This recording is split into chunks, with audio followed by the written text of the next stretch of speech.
Welcome back to part 2 of international rules. So previously I went over a few of the rules. Now I'm going to go over a few more and try and clear a few things up for everyone. So before we get started, I'm not sure if you guys know, but I do have another channel called Get Nibs. It's a fishing channel. I do solo and also do with my family.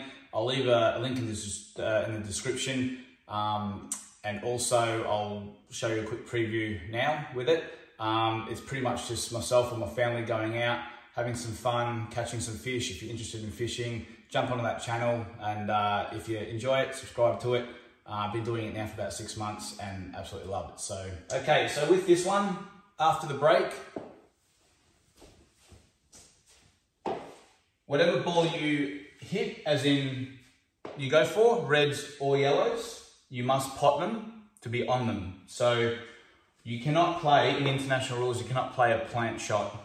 So I can't play red onto yellow and then now I'm on yellows. So that's what the world rules was, but in these rules, whatever ball you hit first, that's what colour you're on if you pot them. So for example, I can't play red onto yellow and now I'm yellows and I continue. That is just a loss of turn or a changeover shot. Your opponent comes in and then they continue with open table.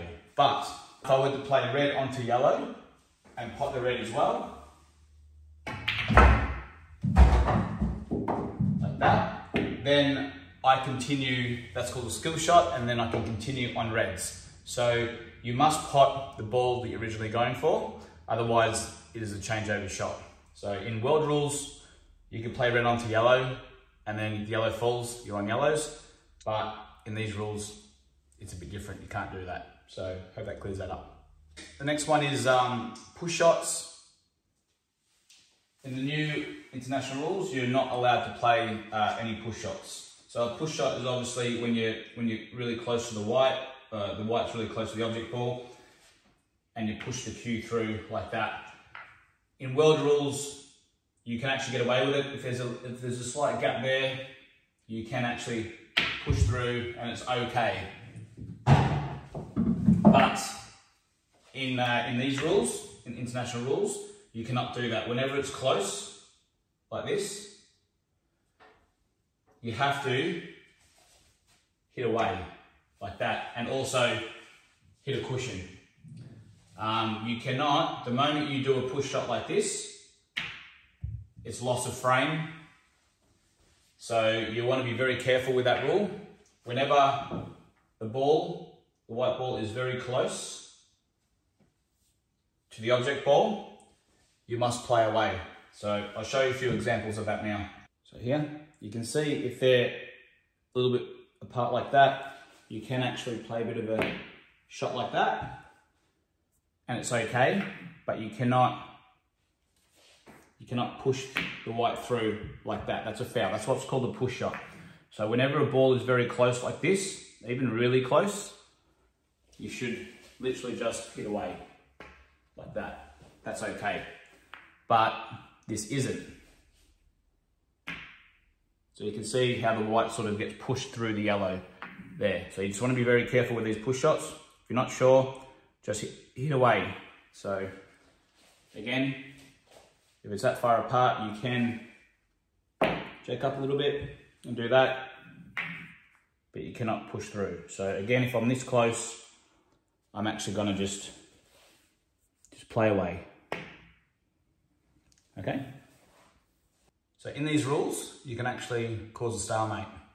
So what happens there is you can actually force a stalemate by blocking in the white ball or an object ball. So there's no path to actually get out. Once that happens, it's automatic stalemate and it goes back to the original player breaking. So I'll show you a little example here. So we can see here that there's actually no way the white ball can actually get out of here. That's what's called a stalemate. If this yellow is here and I'm on reds, if I can get out through a path like that, even if it's almost impossible for me to hit that ball, as long as I can get out, then that's not a stalemate. But if this yellow comes across and I can't actually get out there, or there, then it's a stalemate and you start again. Even if it was in this situation here like that, and I was on yellows, so rather than play a shot yellow on a red, I can actually hit that yellow like that, and the moment I block a path that doesn't go through either there, or there, it's automatic stalemate, as long as that's the only red left on the table. If there was another red here, obviously, he can hit that red. So a stalemate is when you can't actually get through to the object ball. So either with the white or the red, like that, doesn't really matter, but that's a stalemate. So again, if the white was there, red was there, yellow was there, so someone snookers me like that, okay, the player's on the red. If that ball can't go through there, it's a stalemate. If that was up a little bit and that could fit into there like that, so if I snooker him there, that's not a stalemate because I can actually get the white ball through there. Now it's almost impossible, but if that was there, then it's a stalemate. If it's not there, as long as there's a gap for the white ball to go through, it can never be a stalemate, okay? All right, just quickly, I did cover what happens if the black ball goes in off the break in the first one, but I'll just touch base with it again. If I break the balls, don't get a ball in, and the black ball goes in, then it's respotted, and the opposite player comes in and plays. But if I break the balls, the black ball goes in, and any ball goes in like that, then the black is respotted, and then I continue. So it's just like getting a ball in off the break. So we don't worry about the black ball in these rules. So in world rules, yes, you actually re-rack start again, but in these rules, in international rules, you just pretend that it never happened. If you get a ball in off the break, one of the colours, you continue. If you don't continue. It's as simple as that. With this one, if I'm on yellows, I can pot the yellow, but I can't pot the black and win the match there. So I can't pot my last yellow and do that as a win. You have to pot all your balls, whether you're on reds or yellows, to win the match or the frame. But I can knock in the black ball and my opponent's ball at the same time if I wanted to. That's okay. Here in Australia, we don't have the golden duck and we don't have the golden break, which means in England, they have a golden break. The black ball goes in, you automatically win the frame. And they also have the golden duck. If you break the balls, the black ball goes in and the white ball happens to go in as well, then that's called the golden duck and you lose the frame.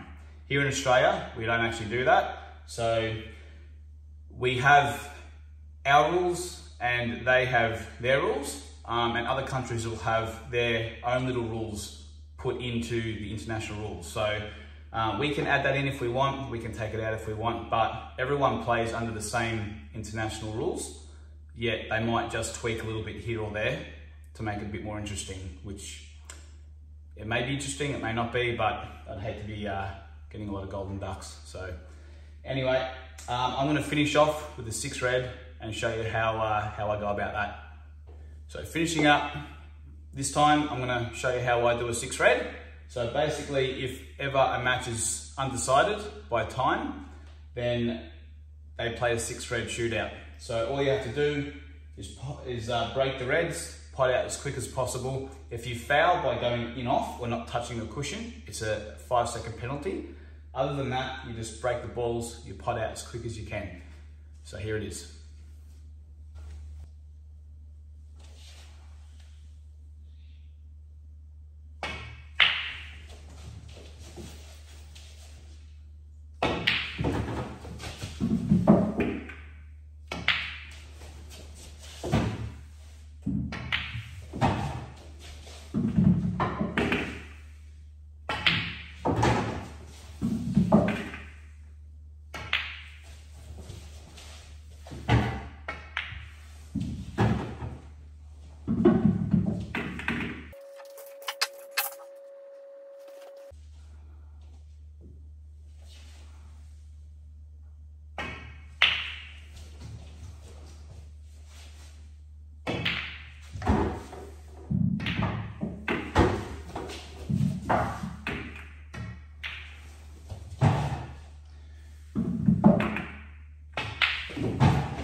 Alright, so there you have it. Again, thank you for everyone, for the messages, the subscribing, love it all.